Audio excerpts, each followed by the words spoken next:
എല്ലാവർക്കും ഈസി ആയിട്ടുള്ള ബ്രേക്ക്ഫാസ്റ്റ് അല്ലേ വേണ്ടത്. അപ്പോൾ ഇതാ ഇന്ന് പിടിച്ചു. വൈകിട്ട് ഈ മഴയൊക്കെ പെയ്യുന്ന സമയത്ത് ചൂടോടെ ഒരു കട്ടനുമായിട്ട് എന്തെങ്കിലുമൊക്കെ കഴിക്കാൻ പൊതുവെ എല്ലാവർക്കും ഇഷ്ടമാണ്.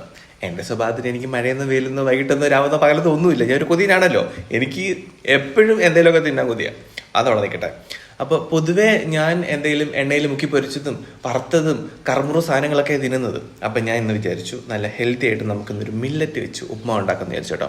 ശരിക്കും പറഞ്ഞാൽ ഇത് നല്ലൊരു ബ്രേക്ക്ഫാസ്റ്റ് ഉണ്ടാക്കി കഴിക്കാൻ പറ്റിയ സാധനമാണ് കേട്ടോ. ഭയങ്കര ഹെൽത്തിയാണ്. പിന്നെ പൊതുവേ മില്ലറ്റ് വെച്ച് എല്ലാവരും മില്ലറ്റ് ചോറാക്കിയിട്ട് എല്ലാവരും കഴിക്കുക. അപ്പോൾ അതിനോട് പലരും പറഞ്ഞിട്ടുണ്ട് ഒരു ടേസ്റ്റ് ഇല്ല എന്നൊക്കെ. അപ്പം അങ്ങനെ കഴിക്കാൻ ഇഷ്ടമില്ലാത്തവർക്ക് ഉപ്മാ ഉണ്ടാക്കി കഴിക്കാം. അപ്പം നമുക്ക് ഉണ്ടാക്കിയല്ലോ. നെയ്യ് അങ്ങോട്ട് ചൂടാകുമ്പോഴത്തേക്കും കടുക്, കറിവേപ്പില, വറ്റൽമുളക്, ഇഞ്ചി, പച്ചമുളക്, ഉഴുന്നുപരിപ്പ്, കടലപ്പരിപ്പ്, അണ്ടിപ്പരിപ്പ്, കപ്പലിൻ്റെയൊക്കെ ചേർക്കാം കേട്ടോ. ഇതൊന്ന് മൂത്ത് വരുമ്പോഴത്തേക്കും ഇതിനകത്തോട്ട് ക്യാരറ്റും ബീൻസും സവാളയും കുനുകുനാന്നരിഞ്ഞ് ചേർക്കുക. പാകത്തിന് ഉപ്പും ചേർക്കുക. എന്നിട്ട് അതൊന്ന് ആവി കയറിയാൽ മാത്രം മതി. ഒത്തിരി അങ്ങ് വഴണ്ട് പോകരുതേ. പിന്നെ നമ്മുടെ മില്ലറ്റ് ഓവർനൈറ്റ് സോക്ക് ചെയ്തിട്ട് ഞാൻ കുറച്ച് വെള്ളത്തിൽ വേവിച്ചെടുത്താണ് കേട്ടോ. അത് ചേർത്ത് നന്നായിട്ട് ഇളക്കുക. എന്നിട്ട് നന്നായിട്ട് മിക്സ് ചെയ്തതിന് ശേഷം ഒരു 2-3 മിനിറ്റ് അടച്ചു വെക്കണം കേട്ടോ. എന്നിട്ടേ കഴിക്കാൻ പാടുള്ളൂ. അപ്പോഴാണ് ആ ഒരു നല്ലൊരു രസം ഉണ്ടാകുന്നത്. പിന്നെ ഭയങ്കര ഹെൽത്തിയാണ്. ഈ പറഞ്ഞ പോലെ 4 മണിക്കൊന്നോ ഉച്ചയ്ക്കൊന്നോ രാവിലെയൊന്നോ ഒന്നുമില്ല, എപ്പോൾ വേണമെങ്കിലും കഴിക്കാം കേട്ടോ.